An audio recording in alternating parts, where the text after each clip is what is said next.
ทยเตรียมผลักดันหมอลำขึ้นทะเบียนยูเนสโก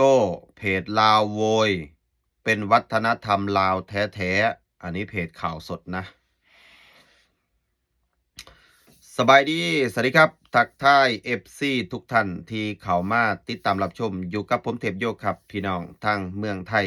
ตอนนี้ก็ประมาณ11 โมงเช้าทักทายพี่น้องฟังไทยฟังลาวก็ได้ครับพี่น้องอย่าลืมฝากกดแชร์แสดงความคิดเห็นกันเข้ามาเด้อครับพี่น้องครับสำหรับคลิปนี้ครับพี่น้องผมสิเว้าภาษาลาวภาษาอีสานล้วนๆเพราะว่าประเด็นนี่มี FC หลายๆท่านส่งขอความมาให้ผมนี่นำเสนอให้ผมนี่แสดงความคิดเห็นอ่าผมกับพยายามสิบ่เว้าเรื่องนี้เด้เพราะว่าอีหยังบ่อยากให้แบบว่ามีกระแสดราม่ากันพี่น้องสองฝั่งโขงลาวกับอีสานนี่แหละเถียงกันผิดกันกระแสนี่มันมาจากไสพี่น้องครับฝากคอมเมนต์กันเข้ามานำเด้อครับพี่น้องมื้อนี้เฮาสิเว้านัวหัวม่วนกันพี่น้องบ่ต้องเครียดเด้อทั้งสองฝั่งโขงประเด็นนี้มันมาจากเพจข่าวสดเขามีการพาดหัวข่าวเพราะว่ามันมีข่าวในฝั่งประเทศไทยเพจลาวโวยไทยเตรียมผลักดันหมอลำขึ้นทะเบียนยูเนสโกลั่นเป็นศิลปะลาวแท้ๆกลายเป็นประเด็นร้อนข้ามประเทศหลังเพจด้านวัฒนธรรมลาวออกมาโพสต์ไม่เห็นด้วยกับการที่ประเทศไทยเตรียมเสนอหมอลำขึ้นทะเบียนเป็นมรดกโลกทางวัฒนธรรมจับต้องไม่ได้ของมนุษยชาติภายใต้องค์กรองค์การยูเนสโกก่อนหน้านี้กระทรวงวัฒนธรรมของไทยได้เตรียมความพร้อมขับเคลื่อนการขึ้นทะเบียนหมอลำให้เป็นมรดกทางวัฒนธรรมโดยล่าสุดสำนักงานวัฒนธรรมจังหวัดมหาสารคามได้เผยคลิปประชาสัมพันธ์ขับเคลื่อนหมอลำสู่มรดกภูมิปัญญาทางวัฒนธรรมของยูเนสโกต่อมาเมื่อวันที่29 ตุลาเพจวัฒนธรรมลาวได้โพสต์ข้อความไม่เห็นด้วยว่าเป็นวัฒนธรรมเป็นวัฒนธรรมไม่เห็นด้วยระบุว่าประเทศเพื่อนบ้านกำลังผลักดันให้หมอลำตังหวายลำพูไทยขึ้นเป็นมรดกโลกกับองค์การยูเนสโกนะครับเอาง่ายๆคือลาวไม่เห็นด้วยนะครับพี่น้องมานี่ครับผมสีเว้านี่คือผมสีวิจารณ์โดยความคิดส่วนตัวนะครับพี่น้องเพราะว่า FC หลายๆท่านให้ข่อยมาเว้าทั้งสองฝั่งโค้งนี่แหละครับพี่น้องเรื่องขึ้นทะเบียนหมอลำเข้าคำว่าหมอลำเนาะพี่น้องครับสองฝั่งโค้งบ่ว่าสิเป็นพี่น้องฝั่งไทยโดยเฉพาะในเขตภาคอีสานและก็ในฝั่งประเทศลาวเรื่องหมอลำนี่เขาว่ามันมาจากรากเหง้าเดียวกันคือมันแบ่งกันบ่ได้หรอกว่าล่ำกาฬสินธุ์ล่ำอุบลทำนองอุบลล่ำขอนแก่นในประเทศลาวก็มีทุกล่ำอยู่ในประเทศลาวหลายๆครั้งเนาะพี่น้องครับที่มีหมอลำทั้งฝั่งสปป.ลาวที่เขาล่ำก็สิมี FC พี่น้องทั้งฝั่งไทยนี่เพิ่นเข้าไปฟังเพิ่นก็มักเพิ่นว่าเป็นล่ำทำนองทั้งอุบลอ่าแต่ว่าคนลาวก็บอกว่าล่ำทำนองนี่เป็นทำนองจำปาสักเกิดมาในประเทศลาวก็ล่ำจังซี่มาตั้งแต่ใดคันว่าล่ำตังไว้ล่ำตังไว้นี่ก็ล่ำทั้งสวรรณเขตหรือว่าล่ำผู้ไทยก็สร้างอยู่ในฝั่งประเทศไทยก็มีมุกดาหารสวรรณเขตกับมุกดาหารมันก็ติดกันครับพี่น้องคำว่าหมอล่ำมันอาจสิล่ำทั้งสองฝั่งโค้งนั่นแหละมันนี่คือในยุคสมัยใหม่เนาะพี่น้องครับยุคสมัยใหม่แบ่งประเทศกันเอาง่ายๆคือ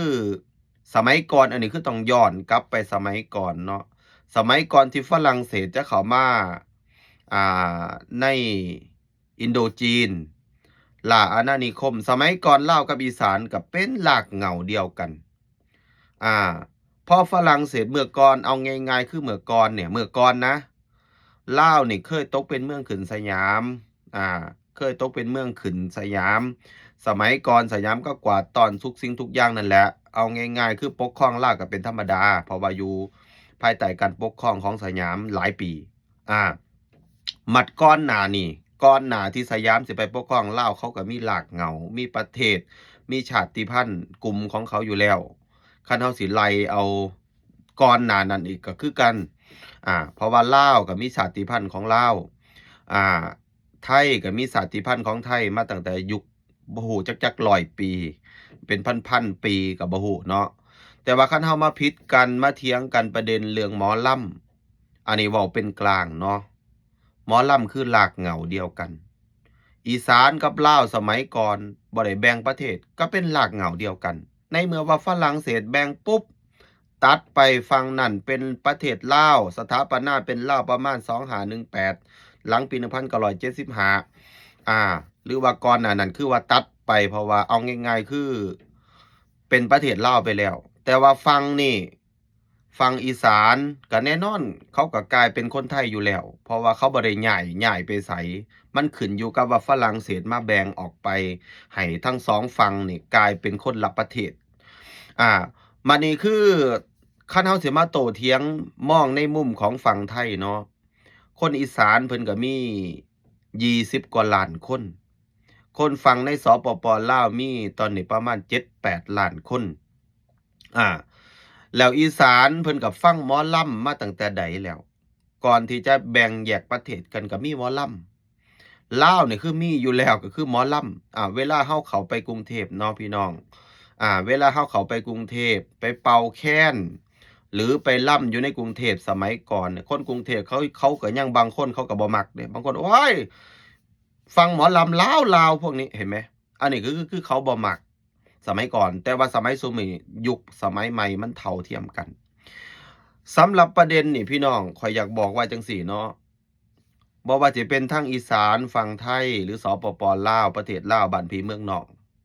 ต้องคุยกันข้อยมองว่ามันเป็นวัฒนธรรมร่วมคันเฮาสิเอาพลเมืองรากเหง้าเฮามาจากถิ่นเดียวกันหมอลำมันก็เลยติดโตมานำทั้งฝั่งลาวทั้งฝั่งไทยฟังหมอลำไทยลำคนลาวก็เข้าใจเพราะมันกลุ่มเดียวกันฟังหมอลำลาวลำก็มีแต่คนไทยไปคอมเมนต์ทุกหมอลำที่ลำลงไปก็มีแต่ว่าโอ้เฮามาจากหม้องเดียวกันมานี่มันขึ้นอยู่กับว่าฝ่ายใดสิขึ้นเอาหมอลำผลักดันไปขึ้นกับองค์การยูเนสโกก็ต้องมีการคุยกันเจรจากันบ่ว่าจะเป็นม.สารคาม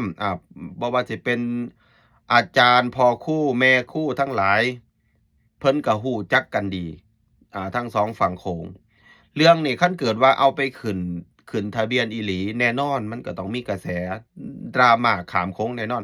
เพราะว่าคำว่าหมอลำมันติดอยู่กับคำว่าลาวบัดนี้คือในเมืองไทยนี่มันมีคนหลากหลายชาติพันธุ์เหนือกลางใต้อีสานตก คำว่าหมอลำนี่มันติดตัวอยู่ในกลุ่มพี่น้องคนภาคอีสานทีนี้เฮาก็ต้องมาคุยเฮาก็ต้องมาสืบกันยาวอีกว่าอีสานมาจากไสคันไปเถียงกันกับฝั่งลาวแฮ่งไปกันใหญ่เลยแฮ่งนั่นแฮ่งบ่ยอมรับว่าอีสานก็คือลาวคันเกิดไปเถียงกับ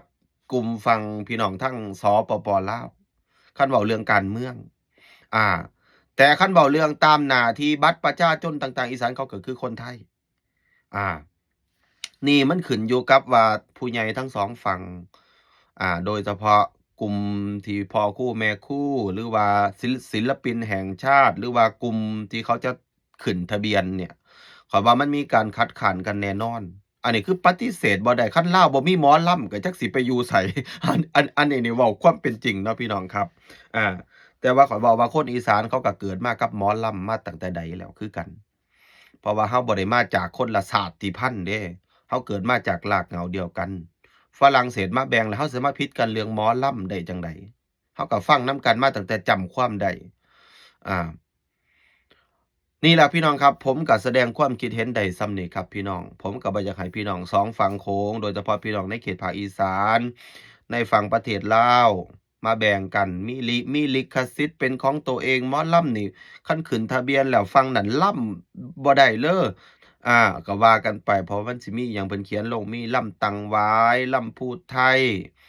ลำอีหยังอีกอยู่ในรายละเอียดอยู่ในเพจข่าวสดนั่นแหละพี่น้องเพียงแต่ว่ารักกันไว้อ่า รักกันไว้2ฝั่งโขงรักกันไว้ดีกว่าซังกันเพิ่นว่าเสื้อเผ่าพันธุ์ข้าวเหนียวหอมให้รักแพงกันไว้ลาวและไทยอยู่บ่ไกลอยู่ใกล้ๆคันแม่น้ำคองเซาไหลจังตัดน้องขาดพี่กันเด้อเพิ่นว่าคันแม่น้ำคองหมู่เฮายังไหลอยู่จังซี้ เฮานี่อย่าขาดกันเพิ่นว่าต่อให้บัตรประชาชนฝั่งนั้นเป็นลาวฝั่งนี้เป็นไทยแต่ว่าความผูกพันเฮาในอดีตจนถึงปัจจุบันนี่เชื่อว่ามันยังมีอยู่เนาะพี่น้องเนาะขอบใจหลายๆครับพี่น้องขอบคุณหลายๆครับที่เข้ามาติดตามรับชมฝากกดแชร์แสดงความคิดเห็นกันเข้ามานำเด้อครับพี่น้องครับท่านใดมีความคิดเห็นจังใดก็คอมเมนต์กันมาอย่างสุภาพครับพี่น้องสบายดีสวัสดีครับ